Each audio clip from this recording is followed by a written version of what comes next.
Gwen Stefani admits balancing motherhood and life as a pop star was no sweet escape. During an upcoming episode of the Skinny Confidential Him and Her podcast, Gwen gets honest about what it was like being on tour in 2005 while she was pregnant with her now 17-year-old son, Kingston, saying, "I find out I'm pregnant with Kingston and I was in rehearsals and I was like so sick. It's the first time I had to work with this band. First time I ever had dancers. First time I ever did costume changes. First time being pregnant, and I think I cried every night." Yet heading back into the studio to record The Sweet Escape after giving birth to Kingston was a great experience, adding, "It just felt so right to keep going with it creatively. It was just so real and right." Although 2 years later she found herself in the studio once again with no doubt and having just given birth to her second son, Zuma, with then husband Gavin Rossdale, she reveals she had a more difficult experience, telling the podcast, "I had Zuma and we just kept going in the studio and we ended up writing the record called Push and Shove, and to leave the kids to go do that, I would feel so guilty and selfish. I would go there and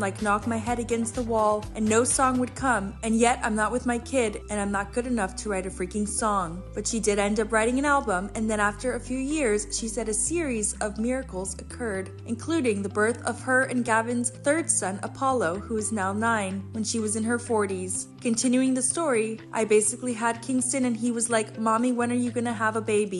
And despite her telling him she was too old, she added, he would start praying every night for this baby, and 4 weeks later praying every night please let my mom have a baby. And I'm pregnant with Apollo, and I'm 43 years old, and it's this true miracle." Shortly after giving birth to her youngest, something miraculous happened again. She got the call to do The Voice, where she ended up meeting her now husband, Blake Shelton. So that was the second miracle. Like the first miracle was getting pregnant, the second was The Voice, and then the third was obviously meeting Blake. And when receiving her star in the Hollywood Walk of Fame in 2023, she teared up next to her sweet husband, Blake Shelton, by her side.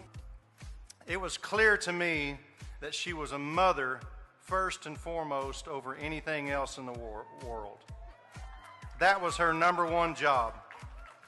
And now standing here almost 10 years later, after I first met her, I can say without question that being a mother is still the most important thing in her life."